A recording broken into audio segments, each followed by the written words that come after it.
This is for the Maroons in the Blue Mountains of Jamaica. This is for all my Native American Moors of Turtle Island just minding their business in Canada until all this colonization bullshit. Ronnie! My bad, Auntie. Chill. This is for now. Welcome to another episode of the Hip Hop Uncensored podcast. I'm your brother, old guy from Hip Hop News Uncensored, and sitting across from me is my co-host. What up, y'all? It's your man Sam, and CEO of Viral Hip Hop News. You're in the building for a very special edition of the Hip Hop Uncensored podcast. Back in the building for round number 2. We got the good brother Gregg Marcell Dixon on the podcast. Peace, family. How you feeling this evening? I'm doing well. How are y'all?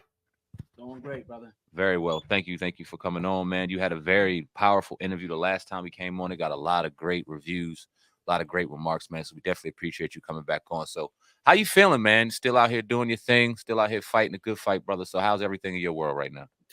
Everything's been very busy. I am running for office again, and I'm still with the same message that, people are a lot of people, white, any ethnicity, any race, a lot of people are very unhappy with the state of American politics, with the state of the country, and everyone's going to continue to be unhappy because I always say to people, this country will never do right by you until it does right by us.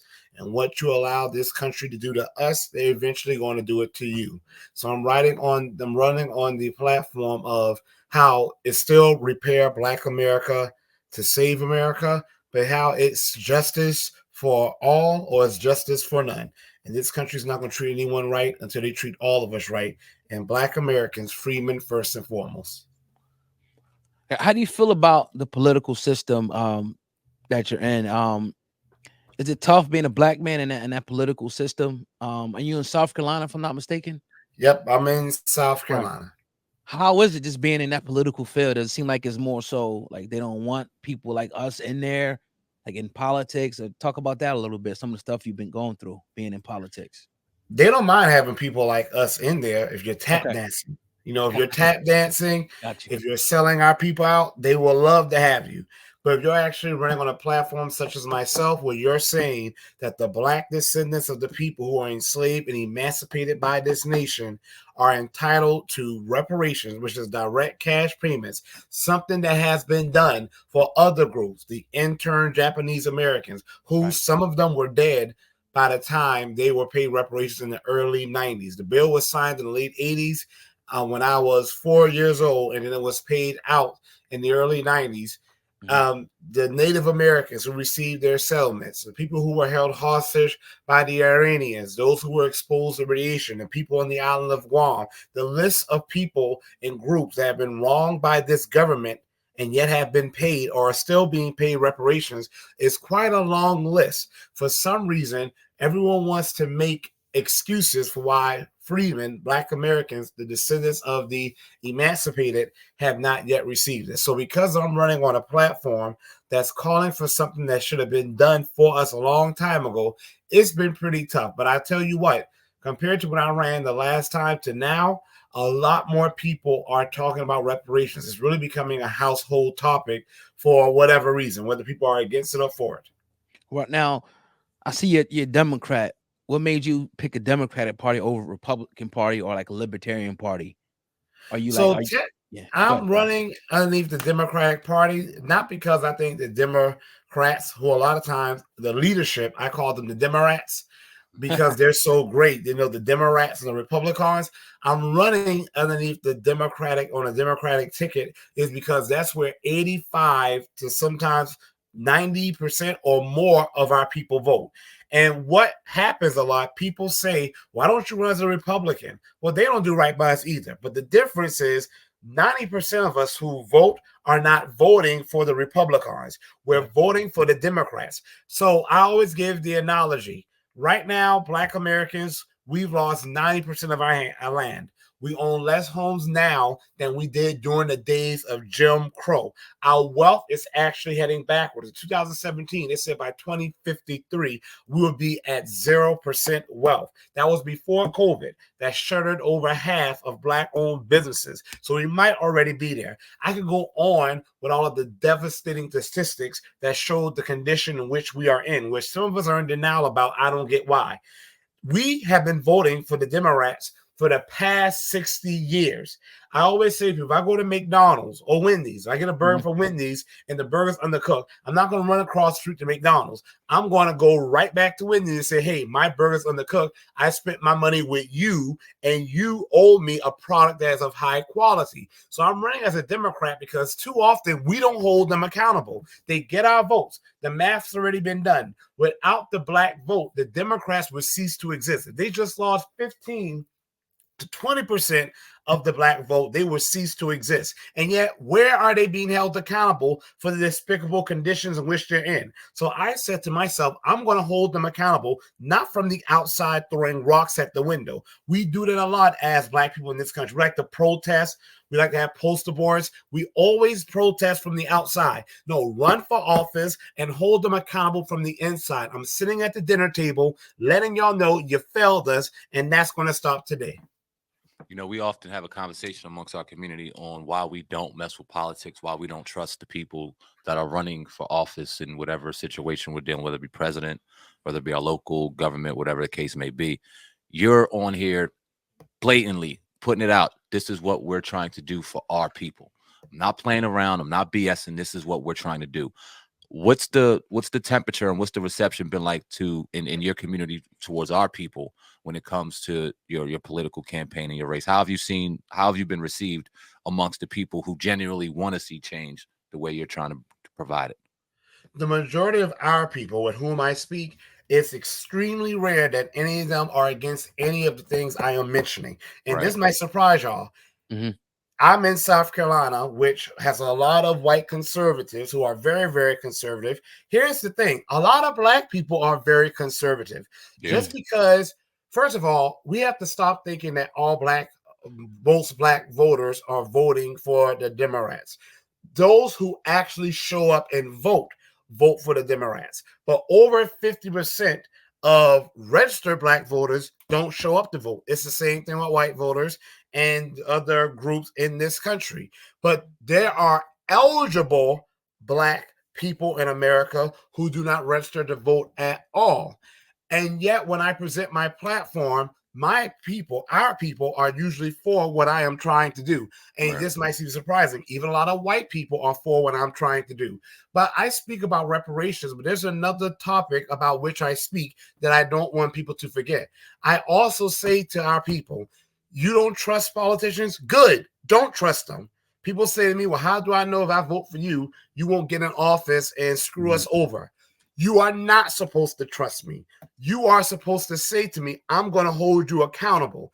Us trusting politicians is partially the reason why we're in the mess we're in. You do not trust a politician. You say to that politician, if you get in office and you don't do what you promise, I'm going to be right there, pitchfork and torch in hand, to hold you accountable. You do not trust them. You hold them accountable. I've also been saying to our people, if you do not see anyone running for office that's worthy of your vote, or the people in office are not worthy of your vote and they failed you, then the answer is not to withdraw from the system, but to participate even more and take over the system. And that's why I ran for office. I don't trust you and I don't like you. You failed us. So instead of me saying, if a candidate doesn't have policies for me, I'm just not going to vote, I'm going to run for office and become the candidate that has policies, first and foremost, for my people, freedmen, not only for us, but definitely specifically for us with other policies that I have as well. Right now, California is, if I'm not mistaken, the first state to actually tackle reparations for blacks. Do you know anything about that and how, what's your agenda if you able to get in office, kind of following suit what California is trying to do? So I've actually been fortunate enough to help support the initiative with the people who have really been the tip of the spear with the reparations initiative in California. I've supported very much, and they're doing it the right way. Reparations is not a race-based matter. That's something we have to get out of.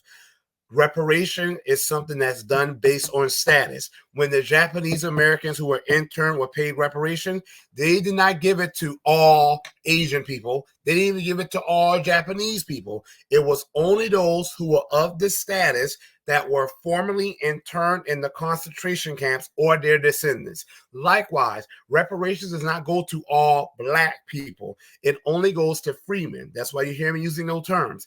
The freeman status is the political status of those who were formerly enslaved and their black descendants, because all reparations has been paid out based on status. There is no such thing as Native American reparations. However, Native American tribes, depending on whether they are Choctaw, whether they are Cherokee, they get various settlements based on the status, which is their tribal designation. It's the same thing with those who were exposed to radiation in the 90s, and they're still getting reparations today. So Joe Biden just renewed the Radiation Exposure Compensation Act. It's not done because they were living in the states where America was doing nuclear testing. They are the people who were exposed to the radiation, or in the case that they're dead, their descendants can collect reparations. California followed that model, and because they followed that model, it was able to be held up to and pass constitutional scrutiny. The one thing with California, though, that even the people who are pushing for it, groups like NAASD will tell you, is that the states really can't do reparations the way that needs to be done. Ultimately, reparations is a matter by the federal government. I'm in South Carolina, a state with an extremely, probably one of the ugliest histories of anti-Black hate. And yet, there's no way that South Carolina can afford to pay us what we are owed.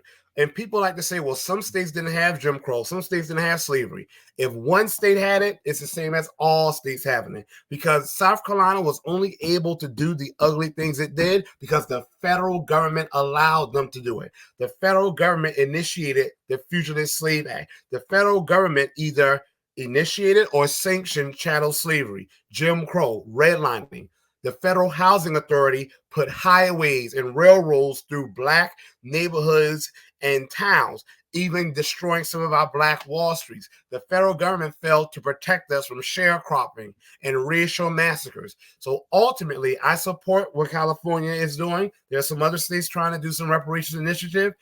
Some of them are just scams. It's a whole other conversation, though. But ultimately, reparations is a responsibility of the federal government. They have the responsibility to protect us, and they fail. But they also have the resources to truly pay us what we are owed.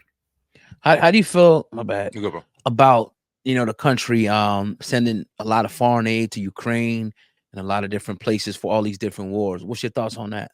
It's a slap in the face. But that right there shows, first of all, I've been to, I want to call them MAGA rallies because they don't like being referred to in that particular term. But I've been to a lot of, really, they were MAGA rallies of people who were diehard, self-identified as MAGA. I've spoken with them. Now, if there's any person you think will have tomatoes and hammers thrown at them, going up there talking about the freedmen, this, Black American, this, it's me. I've gotten standing ovations from them, okay? We need to understand that the bigots who are often put on the news and often have the biggest platforms don't necessarily represent the people. And one thing I always say to them, because some of them, not all of them are against reparations because they're just bigots. Some of them are against reparations because some of them are truly what you want to call fiscally conservative. There are even some Black people who have said to me, we deserve it, but it'll bankrupt the country. However, what I say to them, then where's that same energy for the hundreds of billions, now going into the trillions of dollars we spend on Ukraine? This war in Israel now, okay? That's not even including in the money we spent on taking care of illegal immigrants. One report by the Washington Post, which is pretty liberal, very left-leaning, said that the federal government was spending $69 million a week just caring for minors in the country illegally, not including the adults. The slow Joe Biden administration has had 10 million border crossings, okay? And they said just housing alone, we are paying American citizens around $300 billion in wealth. That right there could have been a significant payment of our reparations. What people don't tell you, a lot of these foreign countries hate us. A lot of immigrants, legal and illegal, they send about 15 to 30%, depending on which study you read, 15 to 30% of their wealth they send back to their countries. Freemen, Black Americans who are descendants of those emancipated by the U.S. We are American citizens first and foremost. America is our home. You give a Black American citizen $1, we will make $10 from it. So what I say to these white patriots, especially the ones who are really just bigots, I can tell, where's all this energy stopping them from flooding our borders, taking care of these illegal immigrants, bailing out these corporations? The Obama administration alone spent $29 trillion bailing out just the banks. We are being told that they don't have the money, and yet we're being showed every day they absolutely do. The real issue is what it's always been: anti-Black American hate. And that's what I was about to just get to. What do you think the ultimate reasoning is? Because they give you the excuse of it'll bankrupt the country, but we see that that's a direct contradiction of everything they're doing. We hear a bunch of stuff, and then obviously, nothing's happening. Nothing. So why? Why do you think the ultimate reason is that America is so afraid to give Black freedmen in this country the reparation that they deserve? It's the same thing why after the Civil War, they didn't punish the Confederates by executing them like some white Republicans. At that time, the Republican Party was the party for freemen. The Republican Party, and the funny thing is, the Republican Party, if you look at the history, it's the Republican Party that has historically been the reparations party.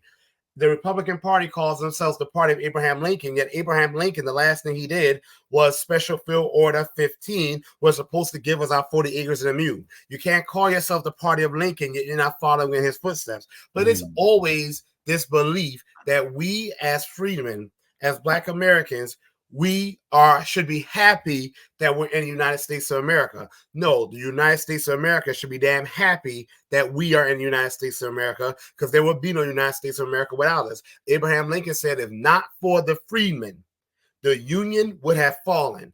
So not only have we built the nation, we've saved it, and we fought for it time and time again. Yeah. Black inventors is one of my favorite things. Right now, we're using Skype, voice over internet, StreamYard, voice over internet protocol. A Black American woman invented this technology where we're able to speak to each other over the internet. I can go on, but there is some other reasons outside of anti-Black American hate. The second part is we haven't demanded it. Too many of us, and I'm aiming some criticism at us, too many of us get more into, tabloid fodder, pop culture. We need to be demanding what we're owed, not asking for it. We need to be demanding what we're owed. And we need to be running as candidates for office, not simply being angry with the people in office or the people running for office, saying, hell with them, we are going to be the ones running for office. Even if we lose, which I lost, I shouldn't have even gotten more than 1% of the vote. How I got close to 5%, I have no idea how. A teacher, small town teacher, never ran, only had 6 months when I joined the race, hardly did any canvassing on the ground because I was working most of the time. How I got that much higher percentage, I have no idea. But the fact is, when I first started, I had one supporter.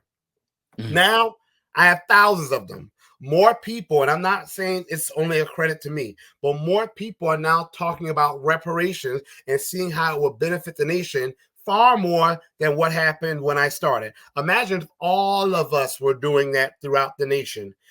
Just the fact of us running for office alone will scare those in office to realize that we are waking up and they better do something. So we have to also be demanding more. We have to be running for office to be the candidates we should have always had and that we deserve. Now, as far as reparations, what does it look like? Is it money? Would it be land? And if they put you in charge of it, what would it look like for, the freemen to get reparation from the government? Well, it will be all of the above. I have a plan on my website, marcellforcongress.com, and it is called A Better Deal for Black America. And it will be cash payments. Direct cash payments is essential. But let me be very clear, because this is where people get confused.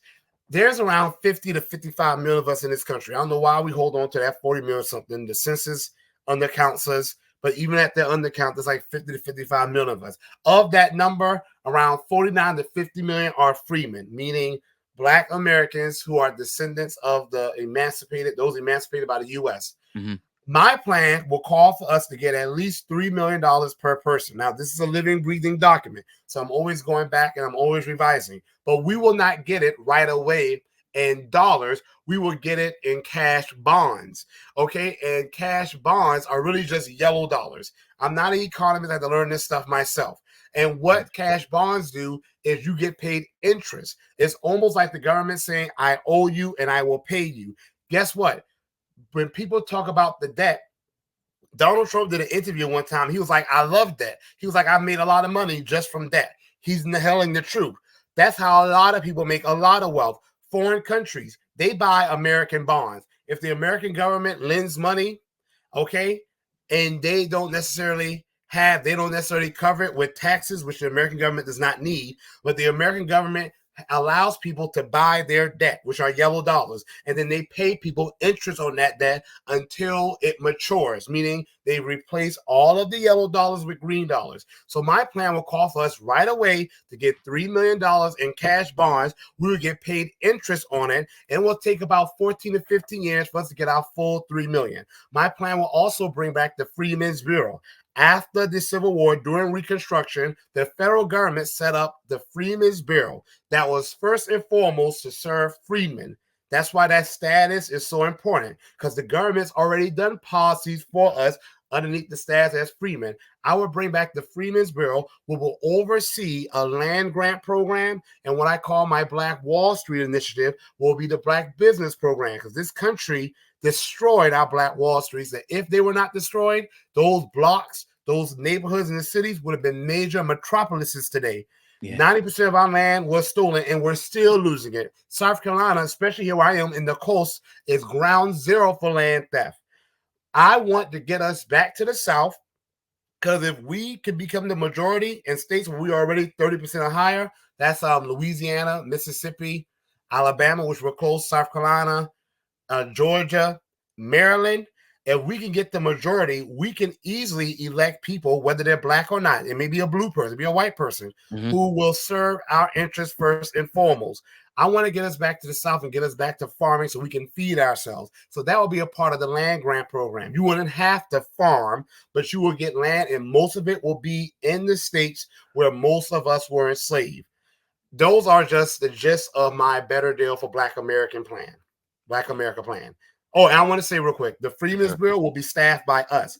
Just like the Native Americans have the Bureau of Indian Affairs, and it's staffed by all Native Americans, even though a lot of those Native Americans aren't the original ones. That's the whole of this conversation. Yeah. The Freedmen's Bureau will be staffed by freedmen only, and it will not be under the federal government. The federal government will give us a budget, like they give these Native American tribes a budget, but we will have autonomy in how that money is spent, so we can be responsive to our needs. Well said. Now, one of the biggest propaganda pushes that they have, that politicians have, in particular in Black America, is peddling out a lot of hip hop artists, a lot of entertainers, to manipulate, to encourage us to vote a certain way without a lot of knowledge, just more so on a popularity-based conversation. Hey, vote for X, Y, Z. Because we like them, 9 times out of 10, we don't do much research. We vote for X, Y, Z because we were told to by them. Now, this conversation of reparations has been happening very heavily the last few years. So it's not going past the celebrities that are being influenced to talk very certain ways. Why do you think that hip-hop, why do you think that people in our culture in the mainstream run away from this conversation knowing it's something that's owed to us? We've always, like Jackie Robinson, during the days of Malcolm X and those, he would actually speak against the movement for us to get justice in some respects, okay? It's not new.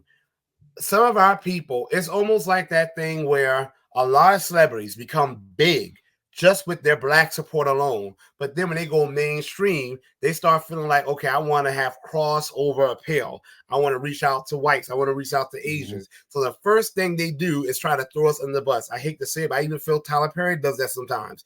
You became a multi-millionaire off your Black support alone. And yet, when that thing happened with Kyrie Irving, where they accused him of being anti-Semitic because he posted a link to a movie video, Tyler Perry jumps up there talking about somehow he's been friends with white Jews, all his like so unnecessary. Right. It's always that thing where we feel we have to throw our own people under the bus in order to curry favor with other people. I want favor with other people, but I'm not going to do it if I have to throw my people under the bus. I don't have to rock with everyone. I don't even rock with a lot of my own people. I think, like you said, though, it is a serious one of it is a lack of values, but another issue is a lack of education. Yeah. But I will say that's starting to change. Cat Williams was doing a show, and he was like, hey, it's time to pay Black people reparations. Now, some of his talking points were a little off. Reparations is not to stop racism. Racism is going to still continue even after reparations long paid. Reparations is just about a debt that this nation owes to the Black descendants of those 4.5 million people who were emancipated and were supposed to be repaired during Reconstruction. But instead of that happening, the federal government terrorized them for another 100 years, depriving them of the little bit of wealth they were able to accumulate and locking them out of wealth that was generated by programs that they freely did for white Americans and other groups, from the Homestead Act to the GI Bill, the Social Security Act. So I do think there's a lack of education. And I also do feel that there is the desire for people to want to be accepted by others. And what is the quickest way to be shunned by other groups, even sometimes our own, is to speak up specifically and unapologetically for us. I see it all the time. Yeah, powerful. Now, as far as you talk about the Freemen, but how will we, because they always say, well, the records was destroyed, we don't really have, proof that, how will we find out if we were like descendants of slaves? What system would be in place for you, whoever was in charge, to find out who's actual descendants that should actually get the reparations? Well, when people say it, that's BS. But following the footsteps of California, they do have a part that will have genealogy services to help people trace their lineage. But here's the truth. Most freemen, we know our lineage. We know our history. I might be a special case. When I was born, my great-great-grandparents were still living. They died when I was like 9 to 11, but they were still living. Those people were born in the 1880s, and they were still alive when I was born. My father was raised by his great-grandparents, Mr. Powell and Miss Irene. Mr. Powell was born in the late 1890s. Miss Irene was born in 1900. They died in the 1970s and the 1980s, respectively. My great-grandmother, my dear Nan, I did a commercial about her. She was born in 1914. She was raised by her grandparents.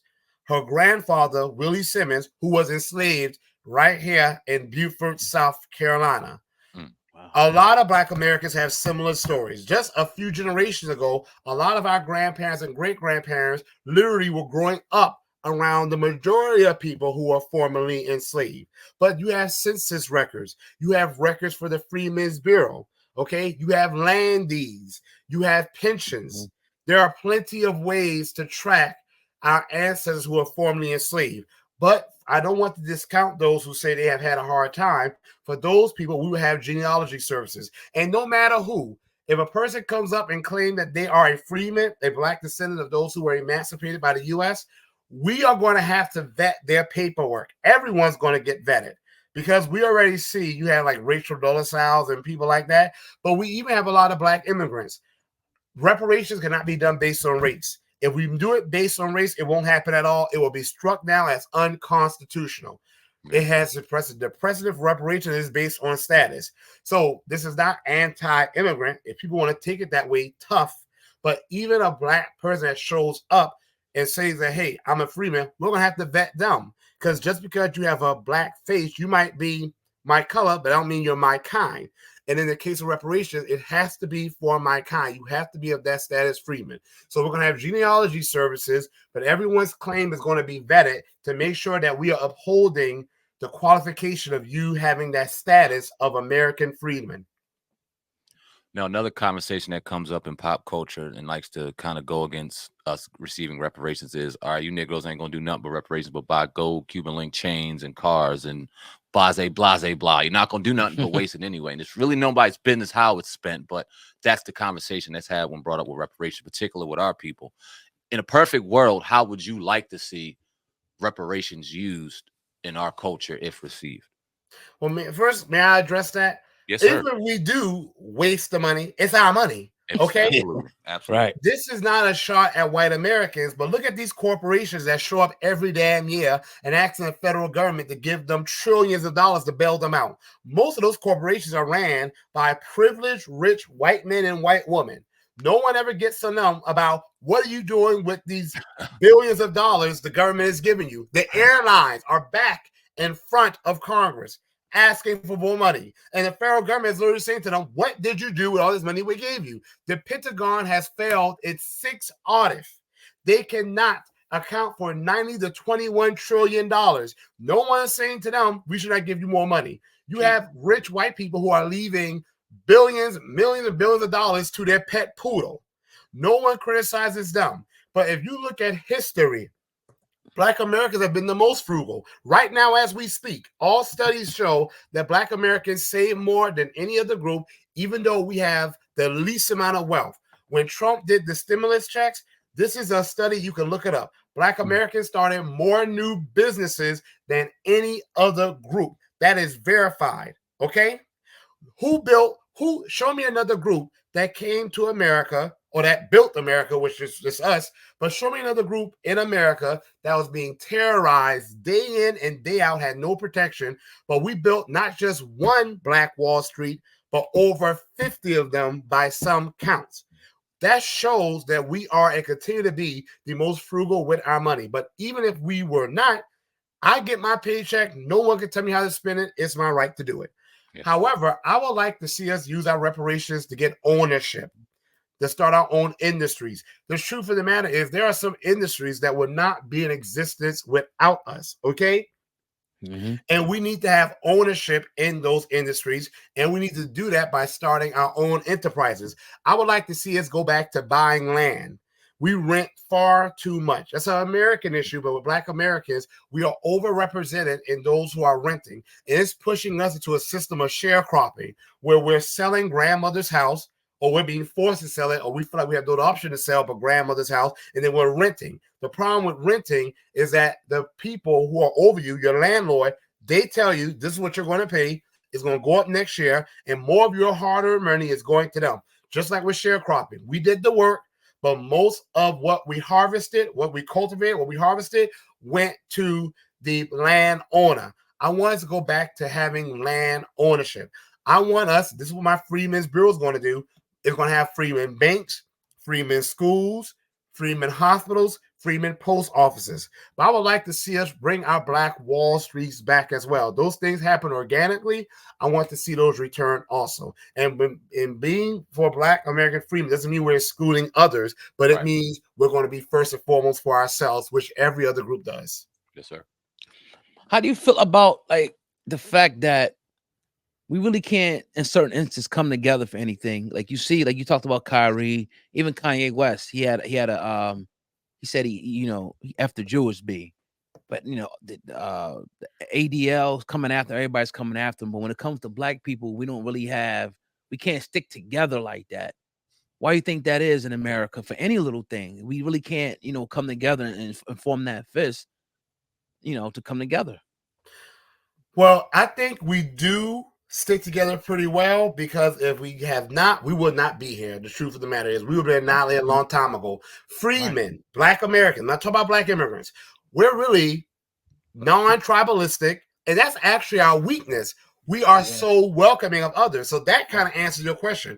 One of the reasons that we don't come together on a larger scale, I will make the argument that's the issue. We come together, but we don't get that groundswell, that mass we need, is because we welcome too many others in our midst. We even like to welcome people who hate us. You look at someone who slaughters a bunch of Black Americans, the next day, while the bodies of their loved ones are still warm, we up there saying we forgive them. We welcome too many people in our midst who hate us, even people who look like us. We've always had to deal with the coons, always. But now we have the tethers, the black immigrants who are against us, and we're welcoming them in our midst because they're black. Now that's starting to change some. So one of the reasons that we don't come together on a larger scale is because we allow infiltrators in our midst.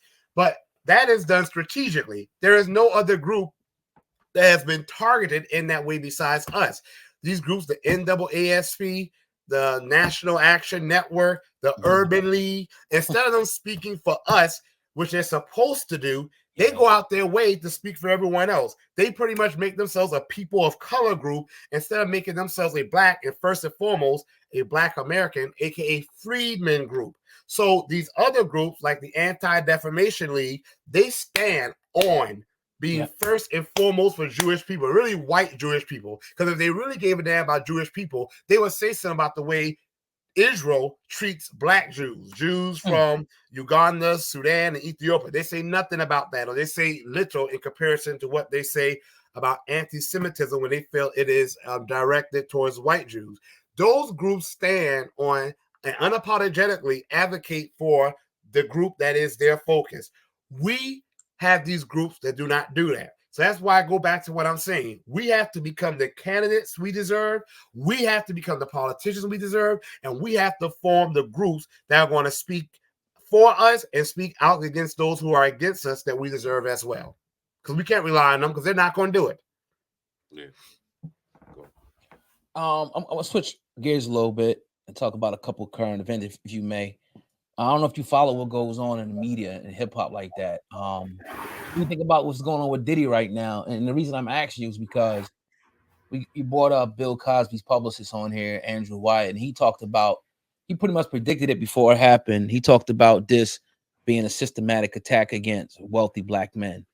How do you feel about that? Bill Cosby's, Diddy's, and people like that, if you may. I feel that one, I don't know all the details. I do find it crazy that when a person is just accused of doing something wrong, they're automatically treated like they're guilty. Yep. Right. I've always found that problematic. I've always felt that if there's an accusation made, they should be investigated. But a person should still have the presumption of innocence till something is proved.